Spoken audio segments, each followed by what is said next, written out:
राधे राधे। कार्तिक मास की 7वां अध्याय। नारद जी ने कहा, हे राजन, कार्तिक मास में व्रत करने वालों के नियमों को मैं संक्षेप में बतलाता हूँ, उसे आप सुनिए। व्रती को सब प्रकार के आमिष, मांस, उड़द, राई, खटाई तथा नशीली वस्तुओं का त्याग कर देना चाहिए।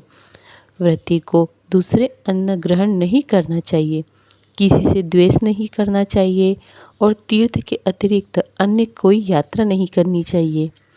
देवता, वेद, ब्राह्मण, गाय, व्रती, नारी, राजा तथा गुरुजनों की निंदा भी नहीं करनी चाहिए। व्रती को दाल, तिल, पकवान व दान किया हुआ भोजन ग्रहण नहीं करना चाहिए। किसी की चुगली या निंदा भी नहीं करनी चाहिए। किसी भी जीव का मांस नहीं छूना चाहिए। पान, कत्था, चूना, नींबू, मसूर, बासी तथा झूठे अन्न का भी प्रयोग नहीं करना चाहिए। गाय, बकरी तथा भैंस के अतिरिक्त अन्य किसी पशु का दूध नहीं पीना चाहिए। कांस्य के पात्र में रखा हुआ पंचगव्य बहुत छोटे घड़े का पानी तथा केवल अपने लिए ही पका हुआ अन्न प्रयोग करना चाहिए। कार्तिक मास का व्रत करने वाले मनुष्य को सदैव ब्रह्मचर्य का पालन करना चाहिए। उसे धरती पर सोना चाहिए और दिन के चौथे पहर में केवल एक बार पत्तल में भोजन करना चाहिए। व्रती कार्तिक माह में केवल नरक चतुर्दशी, जिसे छोटी दिवाली भी कहा जाता है, के दिन भी शरीर में तेल लगा सकता है। कार्तिक माह में व्रत करने वाले मनुष्य को सिंघाड़ा, प्याज, मट्ठा, गाजर, मूली, काशी फल, लौकी, तरबूज इन वस्तुओं का प्रयोग बिल्कुल नहीं करनी चाहिए।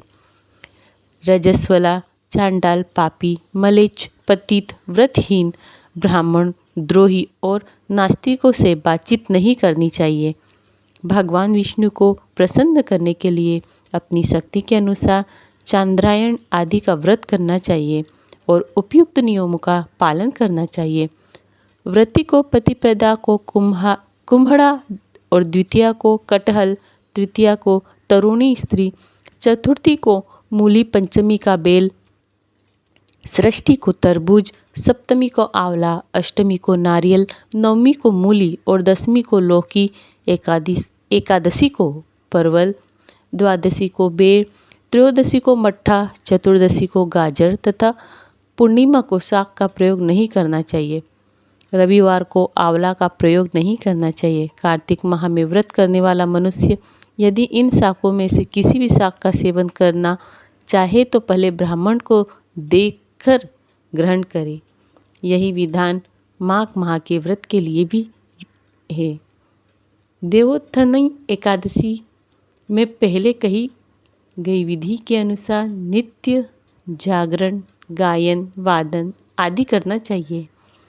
इसको विधि पूर्वक करने वाले मनुष्य को देखकर यमदूत ऐसे भाग जाते हैं जैसे सिंह की गर्जना से हाथी भाग जाते हैं। कार्तिक माह का व्रत सभी व्रतों में श्रेष्ठ है। इसके अतिरिक्त जितने भी व्रत यज्ञ है वह गाजर की संख्या में किए जाने पर भी इसकी तुलना नहीं कर सकते, क्योंकि यज्ञ करने वाले मनुष्य को सीधा वैकुंठ की प्राप्ति होती है। जिस प्रकार राजा की रक्षा उसके अंग रक्षक करते हैं, उसी प्रकार कार्तिक माह का व्रत करने वाले की रक्षा भगवान विष्णु की आज्ञा से इंद्र आदि देवता करते हैं। व्रती मनुष्य जहाँ कहीं भी रहता है वहीं पर उसकी पूजा होती है, उसका यश फैलता है। उसके निवास स्थान पर भूत पिशाच आदि कोई भी नहीं रह पाते। विधि पूर्वक कार्तिक माह का व्रत करने वाले मनुष्यों के पुण्यों का वर्णन करने में ब्रह्मा जी भी असमर्थ है।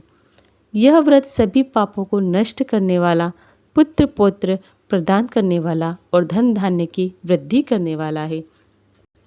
कार्तिक मास के 7वां अध्याय समाप्त। राधे राधे।